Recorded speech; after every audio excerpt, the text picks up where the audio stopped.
Hi, can y'all hear me?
Oh, okay.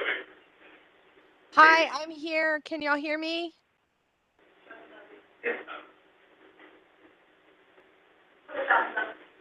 One moment, Councilwoman.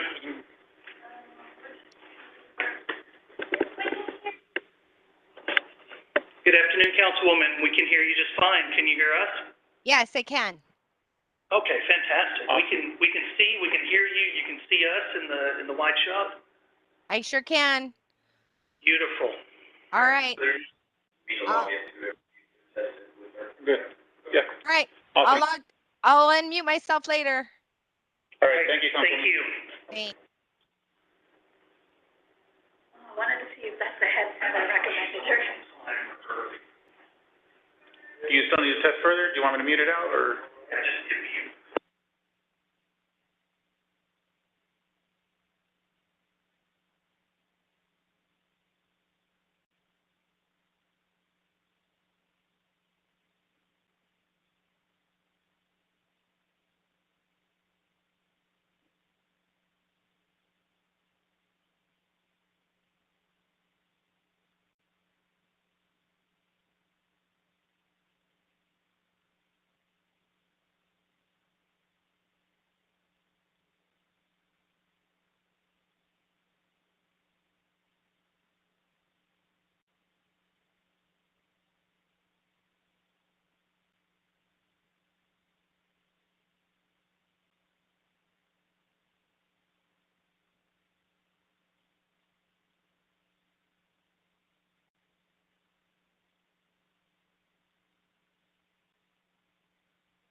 drop off. But good afternoon. Welcome, everyone, to our Public Safety Committee meeting for the month of September. We have a lot to cover this afternoon. Let's go ahead and get started. Madam Clerk, will you please call roll? Councilmember McKee Rodriguez. Councilmember Villagran is Here. here. Councilmember Sandoval. Here. Councilmember Perry. Here. Chair Cabello-Haberda. Here. Chair, we have a quorum. Thank you, ma'am.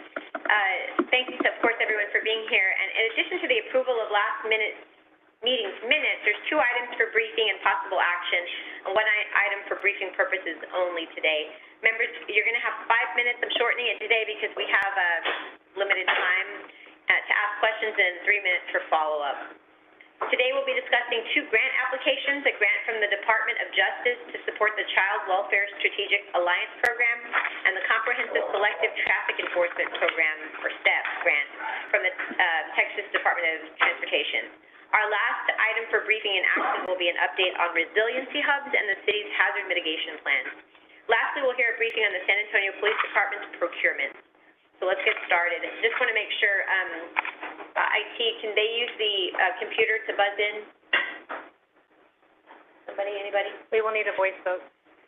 You'll need a voice vote. Okay, so then just let me know if you want to comment. Okay, so item 1, the first item on our agenda is the approval of minutes from our August 16th meeting. Do I have a motion and a second? Second. With a motion and a second, all those in favor say aye. Aye. Aye. Any opposed? Any opposed? Minutes are approved. We'll now begin with public comment. I think, did we have any public comment today, ma'am? There was no one signed up for public comment. Okay, thank you, ma'am. Okay, and we'll go on to, with item 2, a briefing and possible action on SAPD grant award. Take it away, Chief. Thanks very much. So good afternoon, everybody. I'm going to talk about 2 grant applications that we've put in. We want to take to council this week for approval. The first one is a Justice Assistant Grant Program, or the JAG grant. The purpose of this grant is to provide funding for the city and the county to conduct joint investigations in child sexual assault and abuse cases. The provisions of this grant require the county and the city to make a joint application, and we've done that. And matter of fact, this grant is a couple decades old. We've been doing it every year. Next slide, please.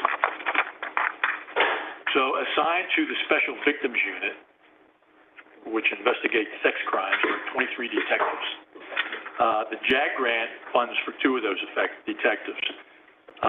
Those detectives, those JAG detectives, investigate about 20 cases a month, and they work closely with Child Safe. Child Safe is a one-stop stop for investigations of child abuse, and the 2 detectives that are hired from this grant are actually assigned to Child Safe. And the purpose of that is so that the victims are not re-victimized by repeated interviews from different folks at different locations. And our detectives, Special Victims Detective, they go through specialized training listed on the screen here. And the last bullet point says that they go to a Crimes Against Children conference. That conference and every conference they go to is more training than anything else. So they get extensive training on being able to interview victims of sex crimes. And the role of the JAG detectives, they see the case through from start to finish. They do child forensic interviews, and this is all done at Child Safe again. They interview outcry witnesses, take statements from them, interview adult and juvenile suspects, and they there are advocacy groups at Child Safe that they work with. And the detectives, one of their goals is to work through the entire case from start to finish so that we keep the witnesses and the victims and the witnesses ready to testify and not deciding that they want to back off because of whatever reason. Our performance metrics going back to 2017, the Special Victims Unit investigates over 9,000 cases a year, so they've got a huge workload. 2,900 of them involve children. As you can see, the workload up through 2022 and 2017 is pretty steady, and the JAG grant detectives have handled about 21% of the child-related sex cases that are investigated by SAPD. The total grant amount is $899,000. The grant period is from October 21 through September 2025.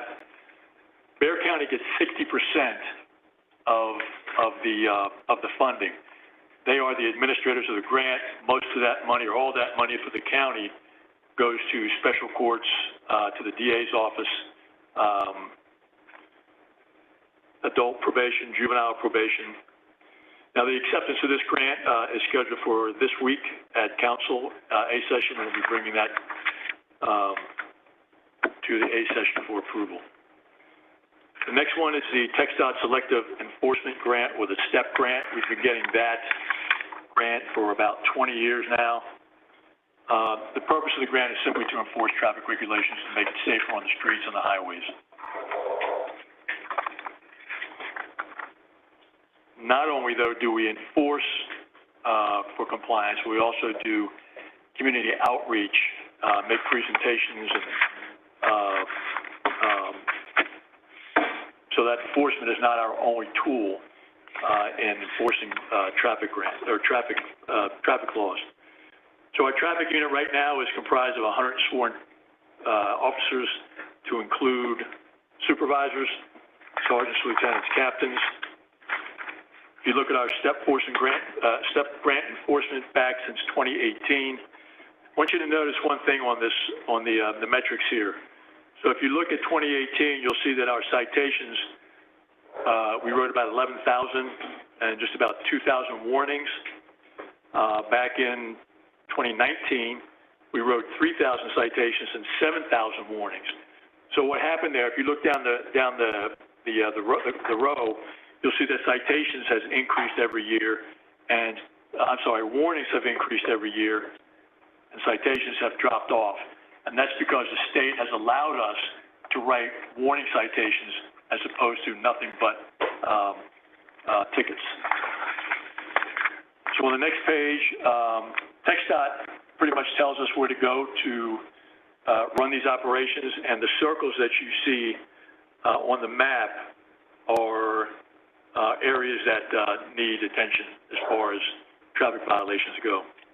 And again, that data is provided by and set by TxDOT. And the goal, again, is to reduce the number of serious accidents and crashes. So since 2018, SAPD has presented 136 presentations at different events, and then 57 community events we attended. And we set up booths, interactive booths, exhibitions. We have a wrapped vehicle there that has a safety theme for display on it. The grant award is from October 1, 2022 through September 30th, 2023. Grant funding is $843,000 with a cash match of $265,000 and an in-kind match of $77,000. And again, we plan to bring this to council Thursday for approval. And that'll be it for me, unless y'all have any questions. Thank you for the presentation, Chief. Of course, sex crimes are particularly heinous, but especially against children. So we appreciate all the work that our Special Victims Unit does for our community and all our officers. But I can imagine that that's incredibly stressful work to be a part of that. So I appreciate all of their work and dedication. I went to Child Safe a while back. We did a tour, and we saw the rooms where they do the forensic interviews, and it was very, it seemed like a very safe place for them to be, and just being in that space was very calming. So especially when a victim has gone through something so horrible, I really appreciate the work that they do as well. And they showed me where the officers have their spaces there, and they're part of the program. It's not, they don't come in and then leave. You know, they're part of the entire, the holistic process for the child. So I really do appreciate that as well. I'd like to hear more about the trauma-informed interview training, though. Is it, how much training do the detectives receive? Is it part of all of the detectives training, or is it specific to SVU? No, there's training that's specific to the section, Okay. to the, Special Victims Unit. Okay. And what exactly is that training, or how long is it? Renee, do you have any idea about that? Yeah, it's usually included in our basic training. We need you on the, camera and the, It's included in our SAFIC training. If you look at the SAFIC training, it's a state mandated training. We have Lieutenant Grayson, an SVU lieutenant, who's actually one of the state instructors. There's only a few of them throughout the state. Luckily, we have one. It deals with family violence and sexual assault. And dealing with trauma, we understand it over here that over the last 10 to 15 years, that trauma affects the way you recollect. And so when we're doing interview training with our onboarding, with our new detectives, understanding because you don't remember everything all at once or in pieces, that's part of the trauma. That's the trauma-informed interviewing that we try to teach our detectives. Back in the day, I was a detective 20 years ago, and we just assumed people were maybe not telling the truth. But we've kind of evolved. We understood trauma-informed and how trauma affects memory recall. So that's really important for our detectives to understand. were you saying SAFIC training? I'm not understanding what you're. SAFIC training is a special state training of family violence and sexual assault. Oh, okay. And in fact, we just had a class probably here in the last 30 days where we were onboarding new detectives, but we also set a group for mental health on the advocacy side to be part of the SAFIC training at the academy where they can understand the same training we receive, they kind of receive too. Okay, thank you. I'd like to learn more about that offline, but I appreciate that. Thank you, sir. And as far as you mentioned, I'm going to switch over to traffic. You mentioned presentations that y'all do in the community. What kind of presentations are those? What other outreach do you have for traffic? Well, there's events that are actually designed or designated for nothing but traffic enforcement, traffic safety. Mike, you want to come up and talk a little bit about that stuff? Yes, and so as part of the STEP grant, where we do that community presentations, community training, matter of fact, one of them took place this past Saturday, the 24th, at our event down at the EOC, with the community awareness. So what they'll do is they'll set up a booth, typically at large community presentations, on base, high schools, middle schools, or more high schools because it's really targeted towards the driving. They set up a fiesta, and they'll just try to interact, engage with the community, teach them about driving safety awareness. A lot of it is focused on drunk driving awareness, not drunk driving. They'll put them in, we call them beer goggles. So they're these goggles that distort your vision and mess with your perception in a way that being drunk would. And then we'll have them perform simple tasks so that while they're sober, they can see the effect that has. So that's a big part of what that training's all about, and those community outreach and engagement. I'm interested in that. I think I'm grateful that you do that. I think people don't understand that even one drink, can impair you. So I wonder, do those beer goggles show kind of 1 drink, 2 drinks, 5 drinks? I don't have that level of detail, ma'am. It would be neat if we could show people after 1 or 2 drinks how that impairs your. We used to have a driving simulator that would do that, but we found that the technology got outdated very quickly. Oh, okay. I'm not sure if it was the state, but it says buzz driving is drunk driving. Yes, that's part of the same the same campaign that the STEP funds come through, and the drive safe awareness. We work with TxDOT on all that messaging, and it's all the same throughout the state. Okay. Thank you so much. I appreciate your the information. Any other? Councilwoman Sandoval? Thank you, Chief, for the presentation. During the budget sessions, I had asked about the traffic enforcement, and so thank you for providing this level of detail. It's exactly what I wanted to see. So now I will have further questions on that, of course. First of all, is this the only funding that we have for traffic enforcement right now? Well, the STEP grant, what do you have besides STEP, Mike? So there's several different grants that will be targeted. So this is called a comprehensive or DDAC STEP grant, and it's data-driven, that's the DV, data-driven. That's why we get that data from the state where to target. We get that data from the state where to target. In addition to this, some of the other TxDOT grants that we use throughout the year, it's a click it or ticket. We have the impaired driving mobilization. This one is specifically targeted at DWI, but it's not as large of a grant, so we use it at focused times of the year when DWI tends to spike, such as holidays, both the summer and winter holidays. Could I get a sense of basically total dollars that we have for that? Because the slide here is just for the STEP money, right? Yes. Just the STEP money. I would have to go back and do that research. Okay. I can get that for you. All right, thank you. What I'm wondering is, I saw the switch in citations and citation warnings that you had mentioned under speeding, and the moving violations numbers have gone up a lot in between 2018 and 2021.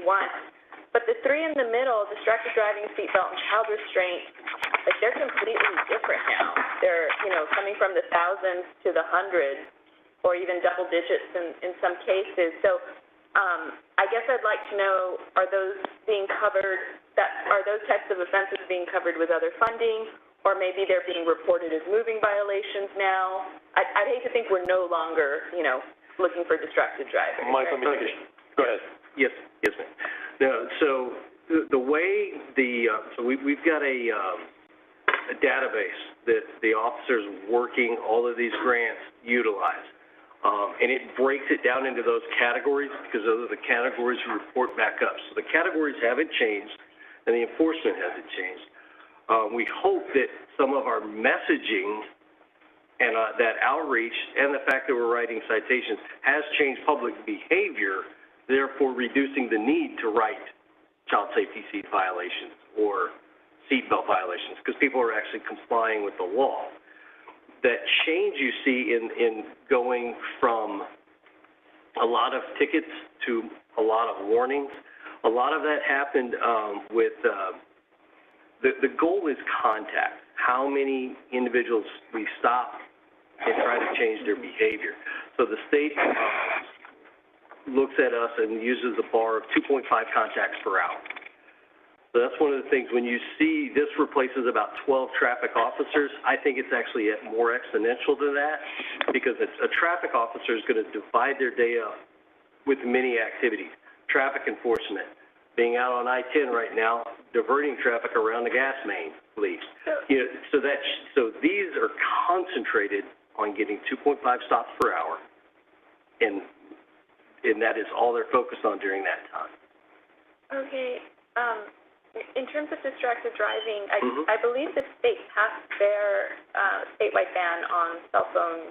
I believe, yes, I believe. Was that in 2019 or was that before?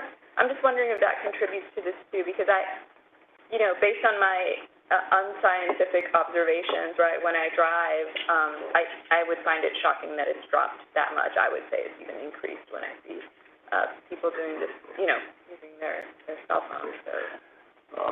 Like I said, the grant has spread. So it's always traditionally, those 2018-19 numbers or prior, you're looking at, it was out of the traffic office and the traffic ran all of the grants. The grant is now spread throughout the city, packed and spread it out. It's utilized at the west substation, the Peru substation, north, east, and the street crimes unit. So that could be just the different officers that are working it now, and it's not all directly in traffic's house, although it comes back through us on the reporting. Councilwoman, I think to address your question, if we can follow up, this chart focuses on the STEP grant, so we'll get you the entire metrics from the police department, so that way you can have a better picture of everything that we're doing as a department. So we'll get that as a follow-up.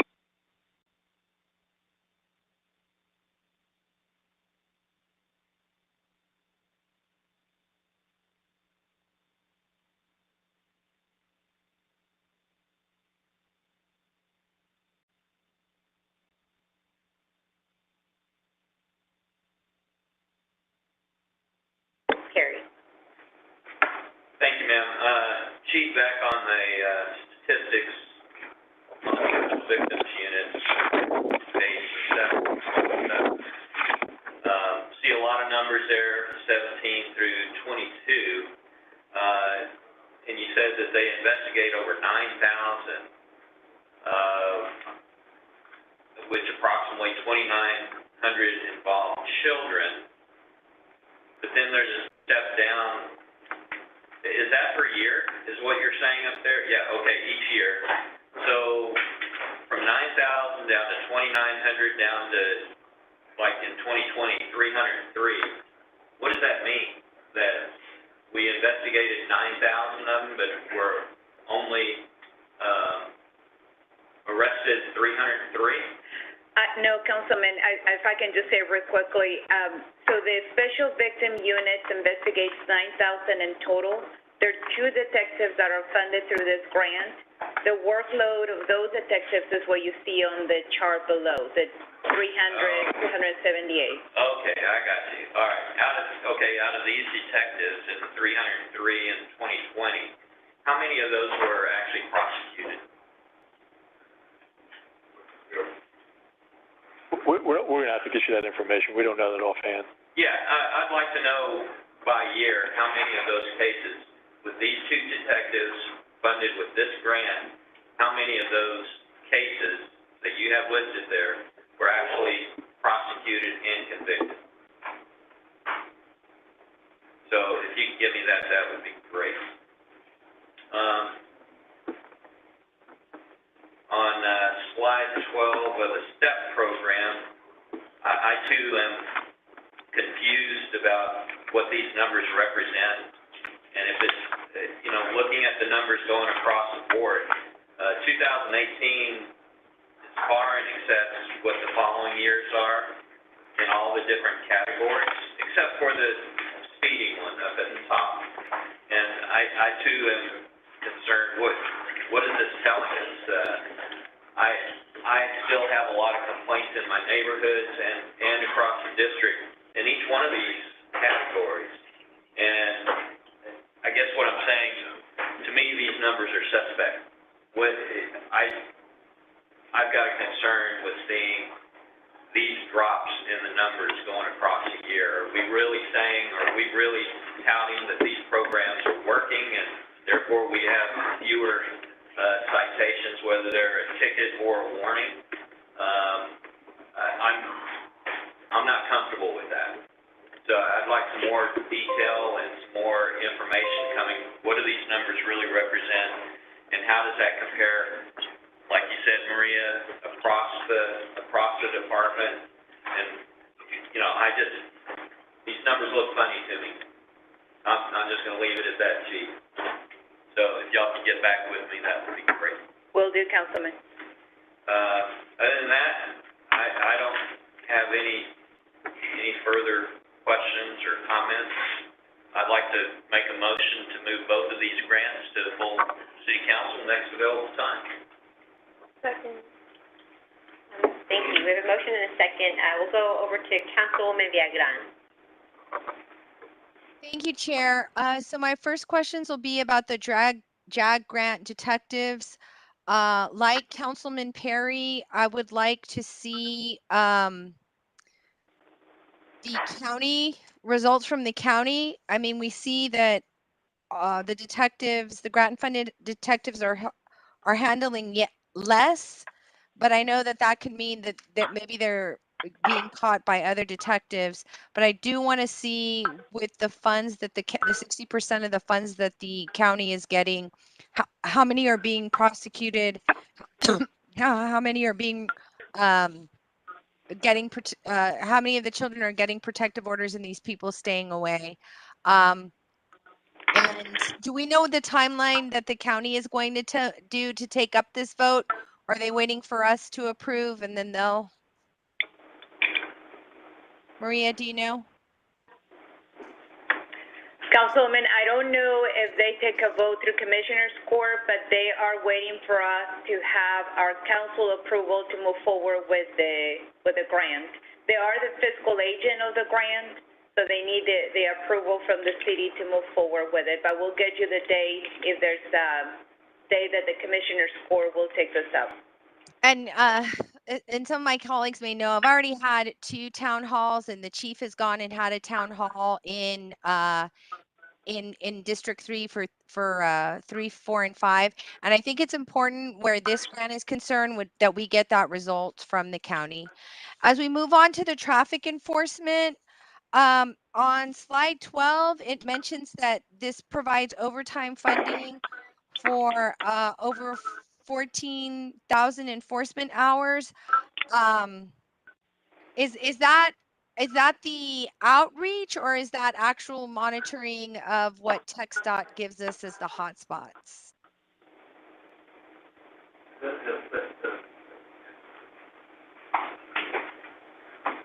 That would be the enforcement hours, ma'am, so the actual, on-highway and on, roadway hours.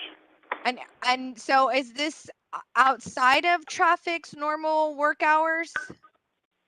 Yes, this is outside of the normal work hours of the traffic, section.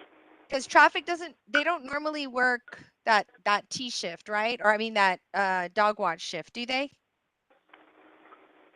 On the dog watch shift, we just have the DWI, unit. And then, during the daylight hours, we have the motor and the highway unit. And then the STEP grant will move around. Sometimes they have roll call times of 4 o'clock in the morning.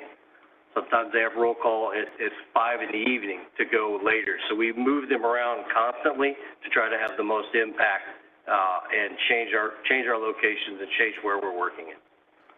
Thank you. And Chief and the team that's there, again, with the street racing and the individuals, taking over parking lots, I know that moves around citywide, but again, we're seeing it again in District 3 and trying to address that issue. So I think that this would be helpful. Those are all the questions I have regarding this. Thank you, Chair. Thank you, Councilwoman Biagban. We have a motion and, any other questions? Okay. We have a motion and a second on the floor. All those in favor say Aye. Yes.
Community impact review, that people would look towards these to use emergency charging stations or for food storage or emergency water and sometimes even shelter. And then look at it from a recovery standpoint. So if we wanted to bring in insurance companies to help them file for disaster recovery efforts through FEMA or whatever it is, we would be able to use these locations for that. So it would be a place of gathering for the community, but 99% of the time it's going to be that everyday use. And so we really want to boost these up. The next slide shows a little bit of a picture, and I know y'all have seen this slide before, of some ideas of what these community hubs or these resiliency hubs can resemble. Stormwater collection, charging stations, community gardens, really getting into the community and finding out what the community needs and what they would use in these resiliency hubs during that 99% of the daytime operations. So we came to you with 4 recommended locations. We came down to these locations by putting everything into a matrix, a risk assessment matrix, and we identified these 4 locations: the Southside Lions, the Normal Oil Senior Center, the Northeast Senior Center, and Garza Community Center. And these were the same locations that we had brought forward before, but we really wanted to go out to the community and bring it back to the Public Safety Committee to let you know what we found about these recommended locations.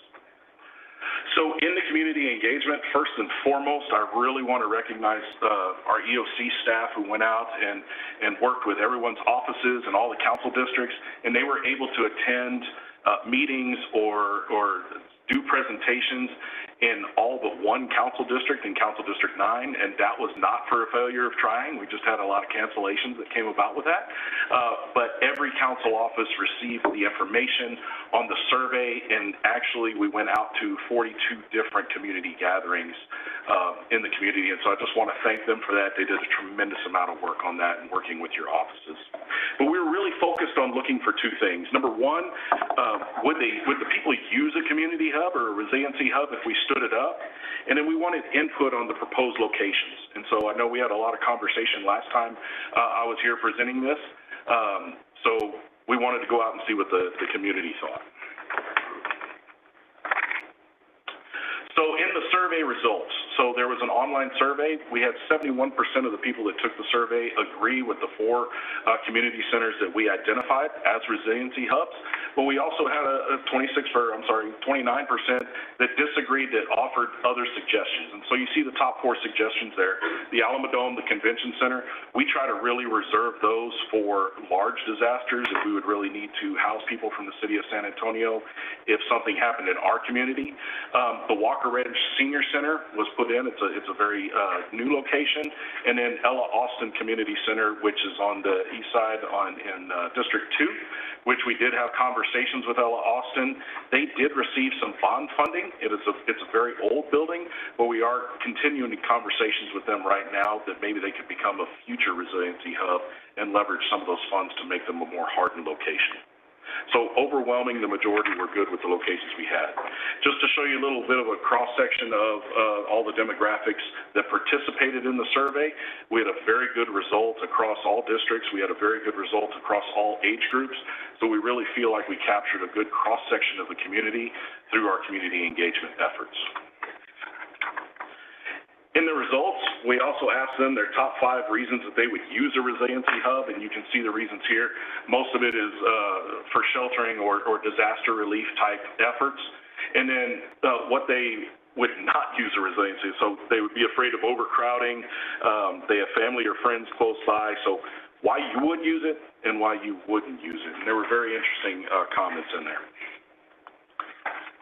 So our next step for this item is obviously we're going to be here presenting to you today. We will see an item on the council agenda on Thursday to approve the generators that are to be installed to harden these resiliency hubs. We will, just because the delivery efforts of the generators themselves, we will be looking at a rental type situation so we can be ready for this disaster season coming up in the winter. We will start the process, actually, once we get approval on the 4 locations, to really start the planning and the process of training the staff there and identifying what we really need at that community in that community center after that. And then in December, our plan is to be ready for the winter season. So today, what we're looking for is the ability to move forward with the 4 locations at the resiliency hubs. So the next piece that I have for you today is the hazard mitigation plan update. So the city is required to have a hazard mitigation plan. It identifies hazards. It also works through mitigation and prevention efforts that goes towards mitigating those hazards. This is required by FEMA so we can start to receive funding for mitigation efforts. A little bit of background on our plan. It was actually approved in October 2021 by City Council. But at that time, the council went ahead and requested some amendments be made to the hazard mitigation plan to include the winter weather hazard profile, a review of the risk ranking and how we assess those risks, the integration of climate change and how it affects those hazard profiles, We wanted to see some community engagement and what the community actually thought about the hazard mitigation plan, and then some overall reformatting of the plan to make it easier to read and easier to understand as we move forward. So one big item here was the winter weather hazard profile, obviously with Winter Storm Uri and our response to that and all of the recommendations that have come back since Winter Storm Uri. We conducted interviews. We got a panel together of different stakeholders that were there and actually took part in the response to Winter Storm Uri and got that information and compiled it along with our the people we used in order to do these amendments. To really update that hazard profile ranking and using Winter Storm Uri in that ranking. So in identifying and rethinking our hazard risk ranking, that's a long sentence to say. So we have always looked at the hazard probability and we always looked at community concern. We ended up adding 3 different titles in there to look at severity. So overall generalized severity as far as how it affects the entire community, an acute severity on how it affects vulnerable populations, and then also adding that climate change component in there when we're looking at each of these risks. And you can see how the final hazard ranking came out. The highest risks for us are drought, extreme heat, flooding, wildfire, and winter storm. And then we go down to a medium risk and a low risk assessment, but each one of them are broken down inside of the plan.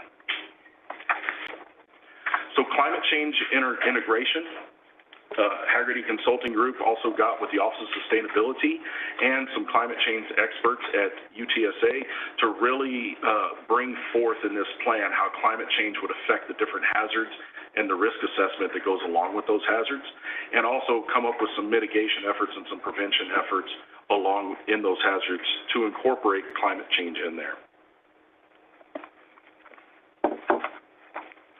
So next step.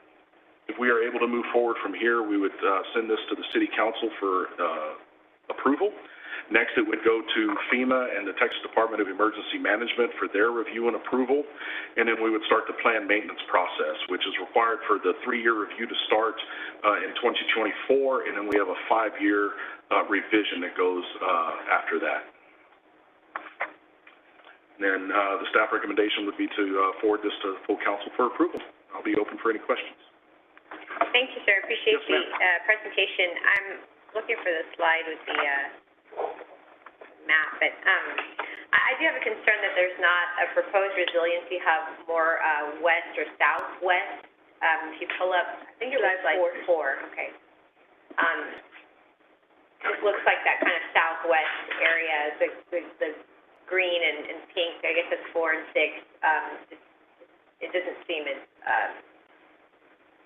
proportionate, and that my concern for that area is Edgewood, and then also like the Virginia Gill area.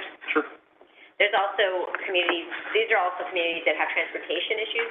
Do we have an agreement with VIA for transportation to these resiliency hubs?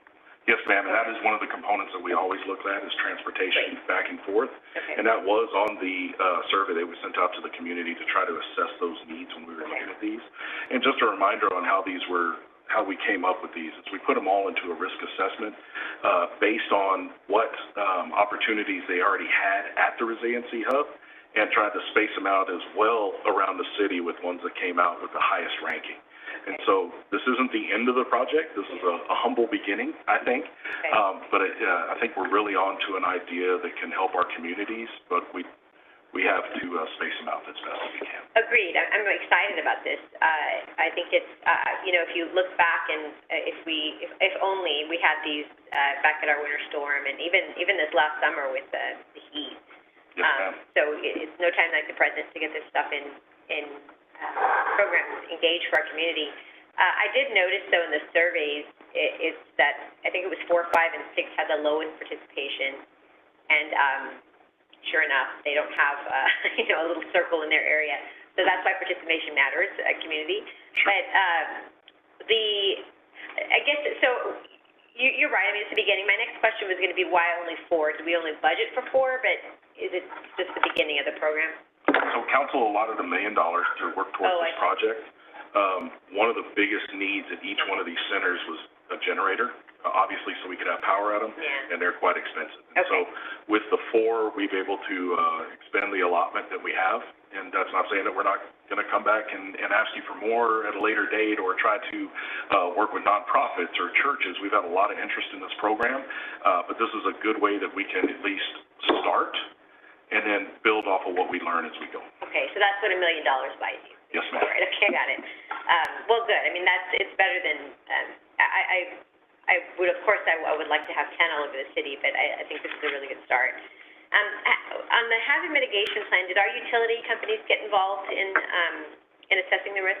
Yes, ma'am. Okay. And yes, ma'am, we had a wide range of people that were there. I believe we had over 70 participants, in looking at, classifying the risks and identifying the risks in our community. Okay. And the last thing, I'm just more curious, I'm sorry, I don't remember the slide, but it was the risk assessment.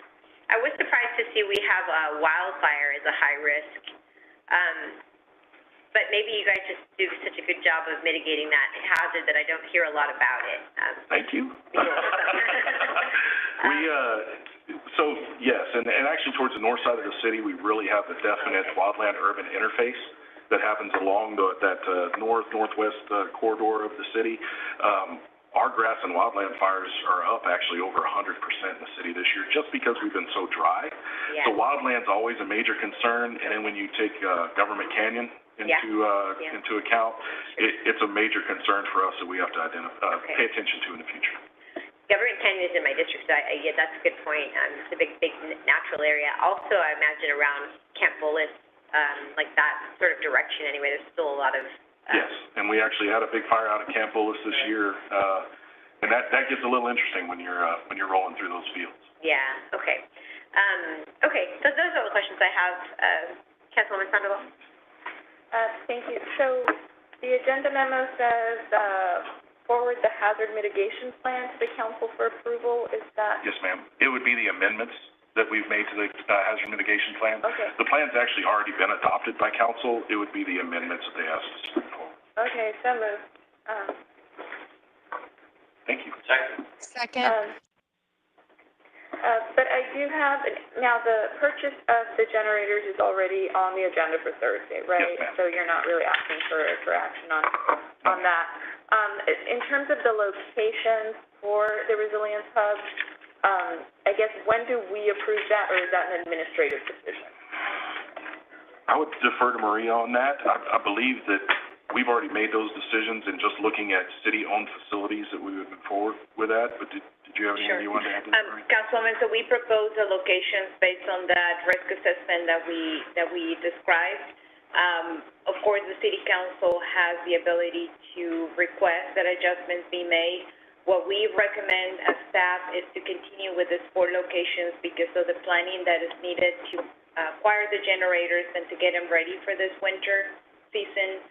Now, this investment makes us more resilient. If the council was to perhaps add additional locations or change the locations, we can always benefit from this investment that we're making. So this would be an opportunity for council members, and at the A session on Thursday, if there was the desire to have a different location or a comment on the locations that we propose. Can I make a comment on the location now? Okay. Sure. So I would like to understand your assessment a little better. I think what you told us, if I heard correctly, was that it was also based on what was available at the centers at the time. So the councilwoman points out a potential gap in location coverage, and if that means that we don't have a location that has that, I think it's incumbent upon us to make a plan to make sure we get that there. What I'm not seeing, or maybe you have this and we haven't seen it yet, is the long-term plan for Resilience Hubs. I hesitate approving these first 4 without knowing what else is happening. I'd also like to know when all the additional stuff is going to go in. There's no solar panels on Gilbert Garza right now, right? When are they going to go in? And all of those are the things that we need to plan for the future. And so what we know now is if we were going to use that in a disaster, that we need emergency power. We need to put emergency food in those locations. Shelter, the size of the facility, because of how many people we could shelter, the layout of the shelter, do the roads flood going there, all of those things were in that risk assessment. when do we get the plans for the rest of the resilience?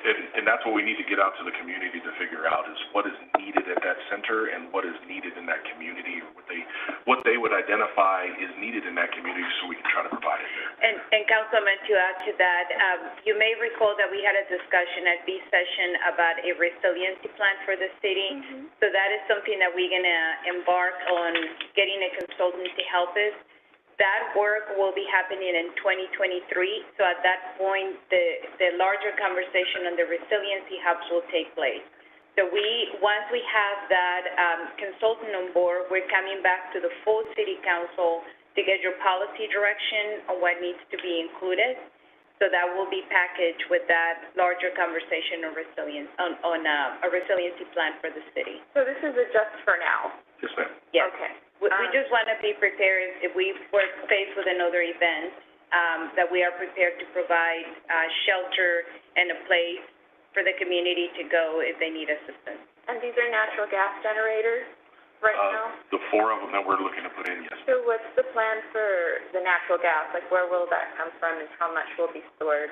We're working with public, it's gonna be directly off the natural gas line that's, out there right now, and we're working with Public Works on all the drawings to plumb those appropriately. Is there a risk to that natural gas line in the risk assessment that you conducted? There is a pipeline assessment that's done, and those are large diameter gas lines, not necessarily the ones that the generators will be running off for the, resiliency hubs. Okay, so it's foolproof? Nothing's foolproof. Okay. Nothing is ever foolproof. Okay, but the risk you believe is low enough that that's the only alternate source of power that Yes, we ma'am. need to have? Okay. All right, thank you, Chair. Thank you, Councilwoman Sandoval. Councilwoman Villegas. Thank you. I'm really excited that this is coming forward. I want to thank the team for its efforts. Resiliency hubs has been a priority for me because of Winter Storm Uri and what happened throughout District 3, throughout the city. We saw the need, and the District 3 staff worked really hard to get Mission del Lago resiliency hub up with generators. And Maria, I have to give you a shout out because you were critical in making that happen. So this has been a priority for me. I think we need a policy that when we have extra funds, we look at resiliency hubs and how we can improve the current ones, the current locations, and look at new locations in different areas. I'm very interested in that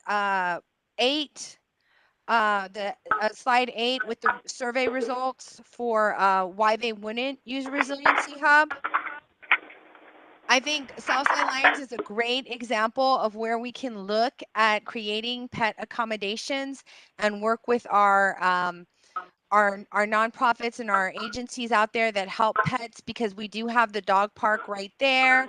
If we could have more space to put them in kennels if needed. Want to look at that as we move forward.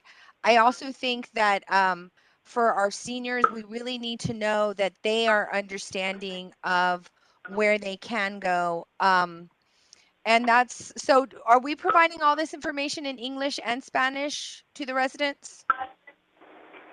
Yes, ma'am. Great.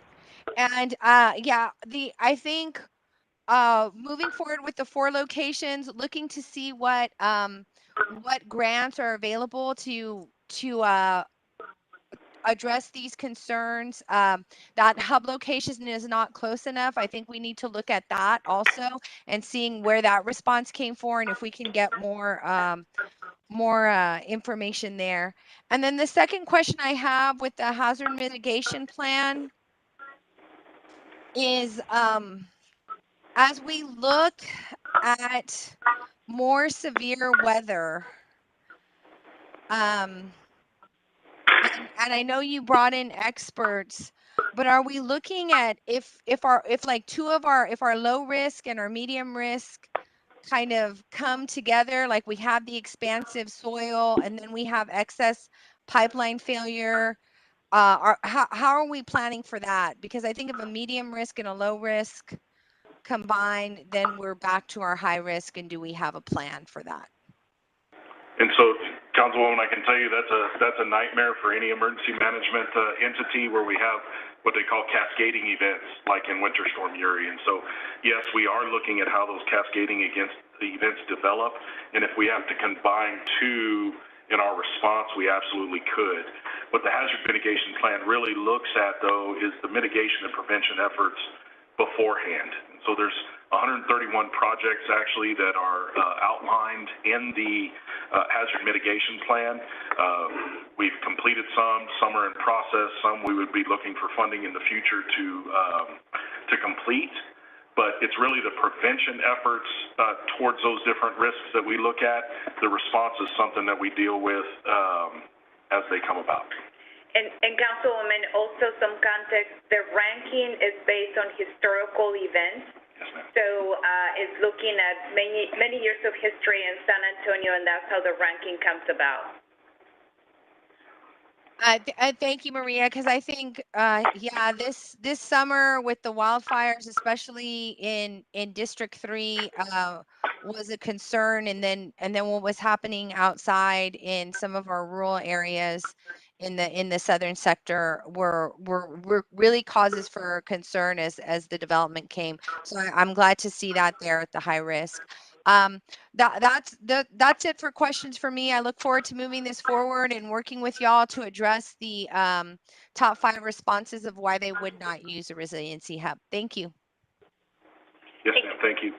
Thank you, Councilwoman Villagra and Councilman Perry. Thank you, ma'am. Everybody was talking about slide 4, so I'll talk about slide 4 too. Why not? And I don't know what y'all are looking at, but I see a big gap, not on the southeast west side, but up there on the north side. So that's what I'm concerned about. I'll just leave that comment right there. Okay. I'm concerned about the spacing there also, and would like to look at that a little bit closer. And I know this is just a start, but that looks a little bit off to me. Okay. Just my comment on that at this point. Along with the the things that people liked and didn't like, we've had cooling centers. We had those this year, right? Yes, sir. In the summertime? Yes, sir. And what were those locations that we had those set up at? Most of those were libraries around the city. Okay. And what was the usage? I would say low. Okay. I'd like the data on that for each one of the locations that we set that up. Okay. And what was the actual usage of those? Because we're spending a lot. This is $1 million for these 4 centers here. Sure. And I'll get into that a little bit more. Sure. But are people going to use it? That's the question. I'm concerned about, top reasons why people wouldn't use it. And I'm concerned that we sink all this money into these centers and they're not going to be used. So, I need that data on how many numbers of people were using the cooling centers. Because I think that would be also an indicator on how these facilities would be used in the future. So, you said we got $1 million for these four locations. What exactly is that going to get us? 4 generators and the installation of those generators. Okay, So site so preparation. just the generators. Yes, sir. So you were talking about a lot of other things that would go into these 4 centers. Sure. How much more money is required for these 4 centers to get it to 100% operational? And to be perfectly honest, the answer is I don't know. So it would depend on what the community would want in that community center or that resiliency hub in order to do the different things that would help it flourish, would help people use those things to attract people to that place of gathering. In a disaster time frame, we would be looking at food stores, water stores, and to get you that information on if there's any additional cost for those items. But right now, as far as solar panels on, if that's a community garden, something like that, we really have to get out to the community to identify what those needs are. So if we were to go to slide number 3, just to show you, Councilman, I think there's some confusion with this picture that we show. This is the ideal resiliency hub that has the solar powers, the community garden, the shaded spaces. What we're working on primarily is on the left-hand side, which is the backup power, just to ensure that if we are without electricity, that we are able to provide services at those centers. So we don't have an estimate for the other items. We want to try this out, see how the community is using it before committing to a larger investment. So what I was mentioning as part of our resiliency plan for the community that we're going to be working on in 2023 will be tackling potentially adding those and bringing that to council for consideration. So this is just the beginning of the resiliency hub. Cool. So I'm a little confused though, and I understand this drawing and this concept, but you're saying we're gonna go to the community and let them drive what they wanna see in these? Absolutely. So we need community input. We need to, what would make that center more attractive to them using it more often? Because remember, 99% of the time, it's gonna be an everyday use. And so we wanna drive people to use the centers in their community so they're familiar with it. We can improve our prevention efforts or our preparation efforts in those different areas. But if a community garden is a need for the community, then we can look at helping them provide that at those community hubs. I guess I need a little bit more information because I could be in a community like a senior center and say, we need more ping pong tables. Is that going to be charged to this program? And no, we would look strictly towards things that we can provide to make it a more resilient neighborhood, not necessarily an entertaining one. Okay. Well, yeah, I need more information on that. I think that was it. Got the other questions answered, but I did have a question. Did Councilwoman Sandoval make a motion for one or both? Oh. Because there's two here. There? Resiliency hubs and hazard mitigation plan. Yeah, so, I only heard one Yeah. in the motion. Madam Clerk, what? I understood the motion to be only made on the hazard mitigation plan. Okay. One item. So we'll, But it's one item, Yes. so so we'll have to have another motion for the other perhaps we items? should have a motion that combines them both. Okay. But it's on the floor. So the motion is to move the hazard mitigation plan to council for approval. The resiliency house was a briefing on the community engagement efforts, and for us to let you know that the generators for those 4 locations is on the agenda this Thursday for a vote for the full council. But the action today is for moving the hazard mitigation plan to the full council for approval. Okay. And I second. Yes. Okay. Okay, well, I just want to be clear, I do actually have a quick question about Councilman Perry's last comment. I think the question was the community is going to drive what's going to be there, but when you go to these community meetings, you're going to have options, right? Like to his example, you're not going to have ping pong tables on as an option, right? You're going to have potentially like, solar power and storage community garden. So that's what's going to be driving it. Is that correct? Yeah, and there's some education efforts that are going to have to take place, and as you would see in, slide number 9, to promote the resiliency hubs and to provide that education as part of the plan in October and November, to start to contact the staff, to start to make contact and hold community meetings to see, to educate and to see where we can move forward on the most effective way to make the community resilient in that location. Okay, yes, sir. Just one. Okay. I guess what I'm getting at is we should have a standard plan for these resiliency centers, not have different resiliency centers out there. To me, we should have a standard facility that offers, okay, here's the basic things that we're going to offer.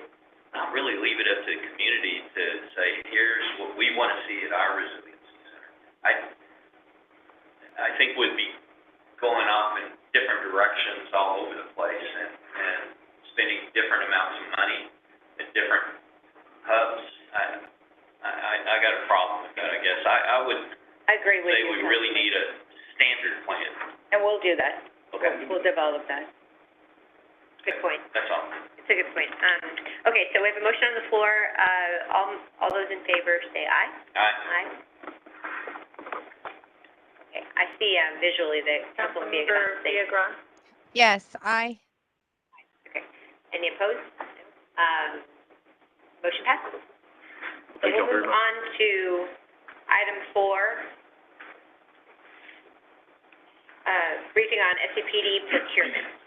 And council members, as Chief McManus is coming up to the podium, this item is just to provide you with a briefing of 2 procurements that the San Antonio Police Department will be handling in the next month or so.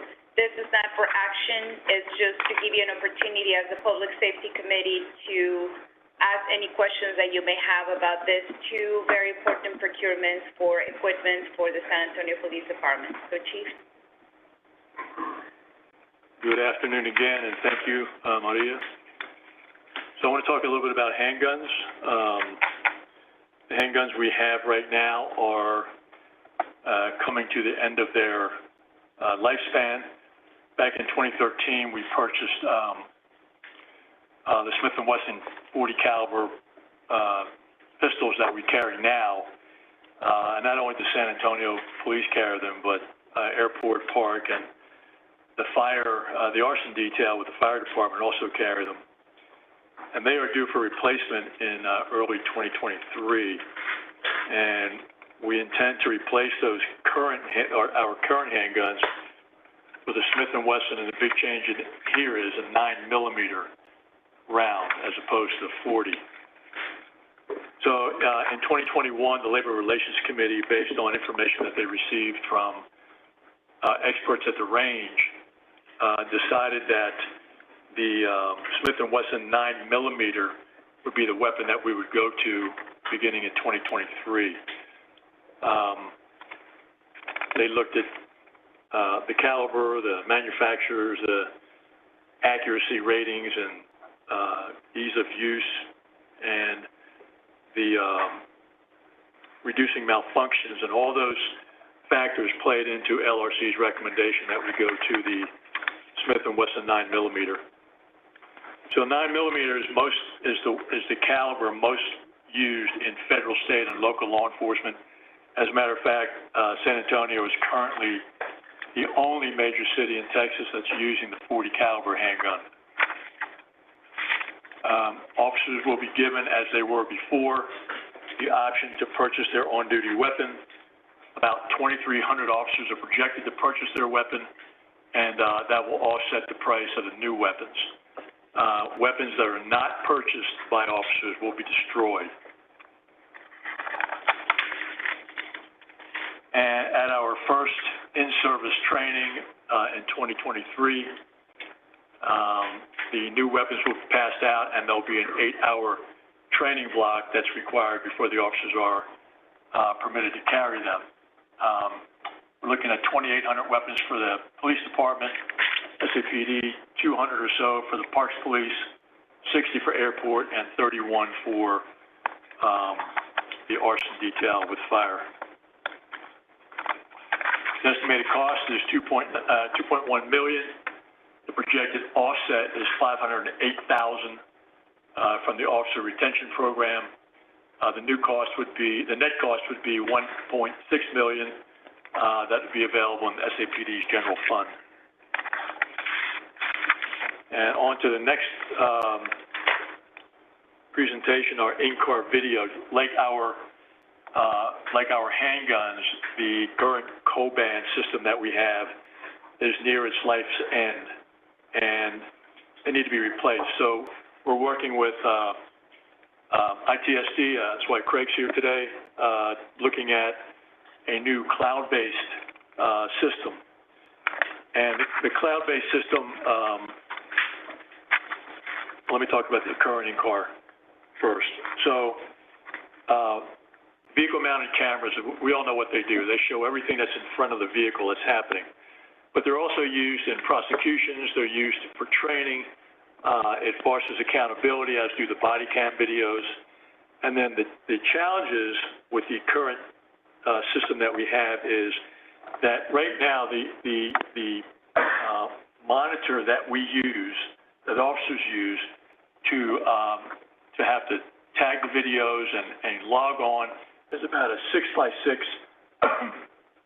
excuse me, about a 6x6 screen, and it's difficult to work with. It requires manual labeling or tagging of the videos after each call for service. The current system that we have, for it to be uploaded, we wait till the end of the tour of duty. We park it on the parking lot within range of an antenna. Correct me, Craig, if I'm saying this wrong.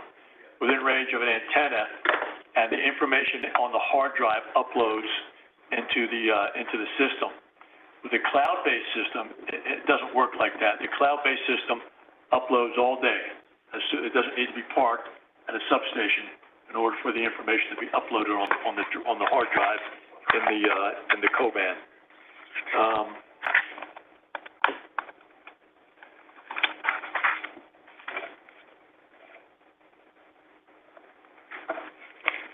So we talked about what the Coban or what the in-car video does. It gives us a picture of everything that's happening in front of that car.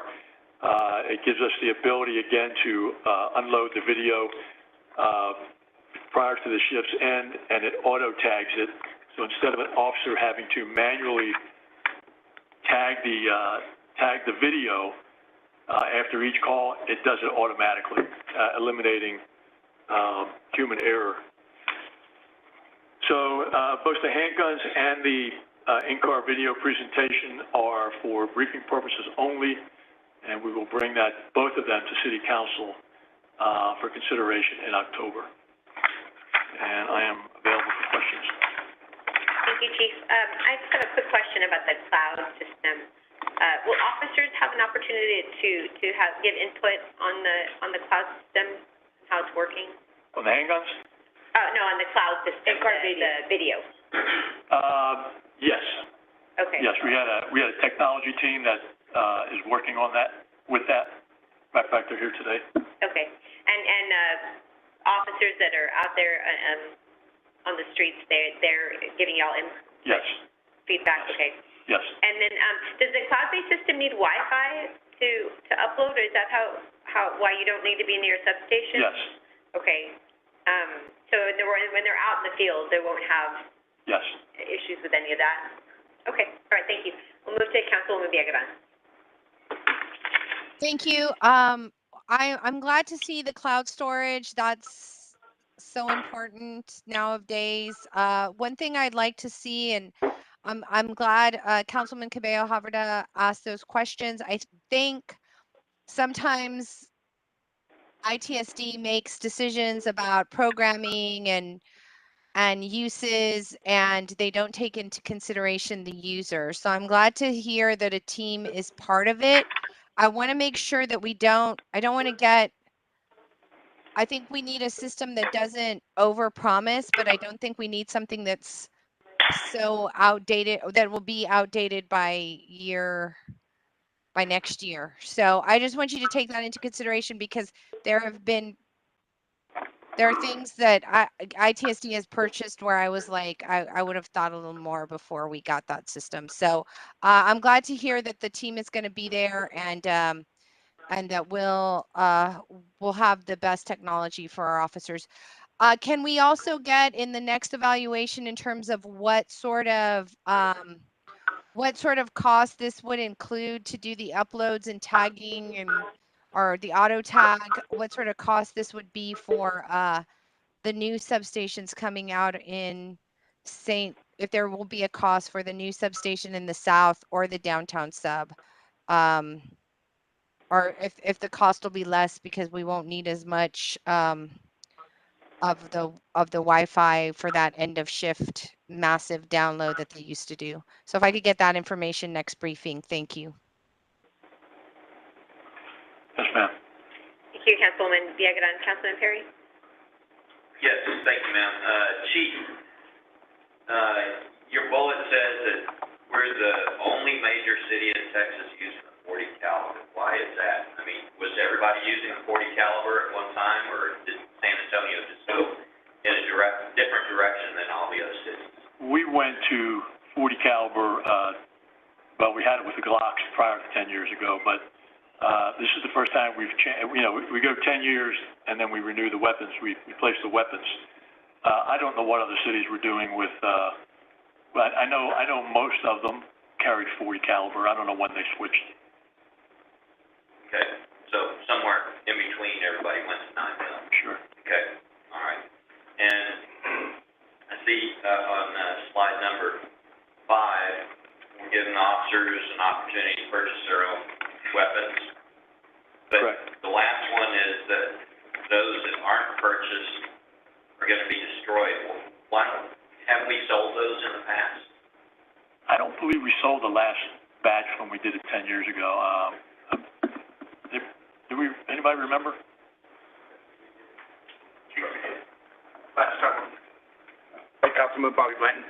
Yes, when we transitioned in 2013, we did have a broker, I believe it was Jury's in the middle, that if the officers did not purchase them, they were able to sell them through their store or whatever. And why don't we do the same thing this time? So, Councilman, I can answer that question. That was a conversation with the city manager that we are recommending to the council that we allow the officers to buy their on-duty weapon if they choose to, and for those weapons that are not purchased by the officers, that we destroy them. So that is not necessarily coming from the chief, but a conversation we had with the city manager. That's our recommendation to the city council. Okay, I'd like to know what the cost differential is.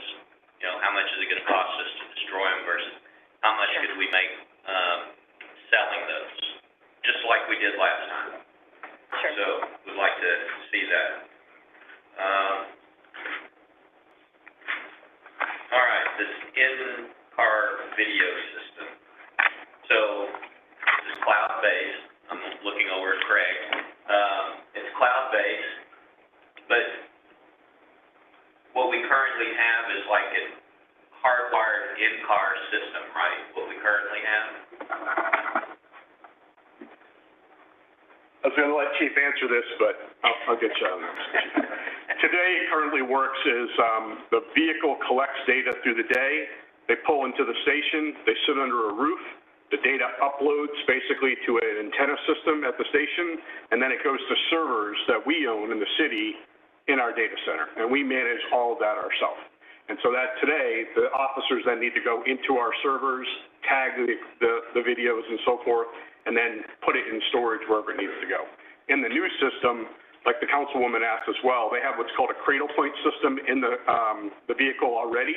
We use that for data access for the laptop, so you can use multiple networks. We'll use the same data access network, so as it's collecting video, it'll be uploading to the cloud, not to the city system, but to the vendor system, where they'll be able to auto-tag it and store it, and then we'll be able to pull from the cloud when we need the video and put it in different places. It's a different configuration. Our current configuration, are there new, instead of cloud-based, Yep. are there new systems that we are like what we currently do, but with upgrades? Yep. So without getting into too much, we can either do it ourselves on our premise, we can do it in somebody else's network in the cloud, or we call a hybrid. We can do a little bit of both. It's an architecture we get to choose with the vendor which one is best for us. In this case, we're proposing a full cloud system where we don't have to be the owner and maintainer of the data in the systems. It's actually done by the vendor, and we have access to it. It's cheaper to install, I will tell you that, but it's about the same cost over the years because there's different pros and cons of that as we go. Well, that's the part that I'm missing from this presentation. Yep. What is the cost? What are the trade-offs? And how do these different systems compare to each other cost-wise? Yep. If we go to total cloud-based system, instead of an in-house system, I would expect that there would be manpower savings in the ITSD department to offset the cost of going to the cloud. In this case, sir, we actually did a comparison of two existing systems that we have in the police department today.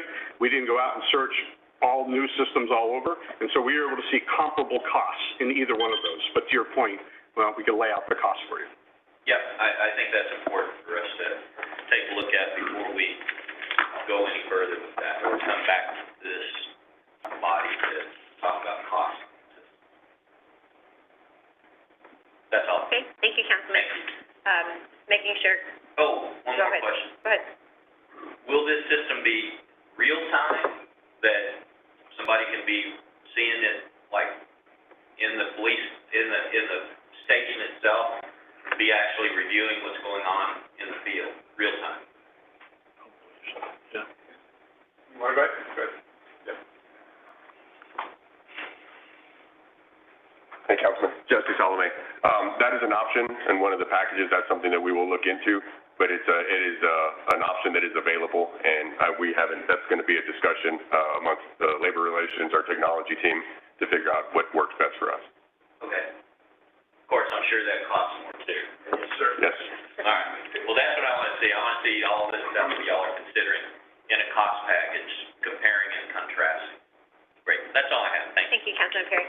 That was an item for briefing, so, if there's any other comments, we're done with item 4. And, actually, that takes care of our meeting, today. Please remember, our meeting will take place in October. I know we're kind of late in September, but we'll have one, I believe it's October 10th.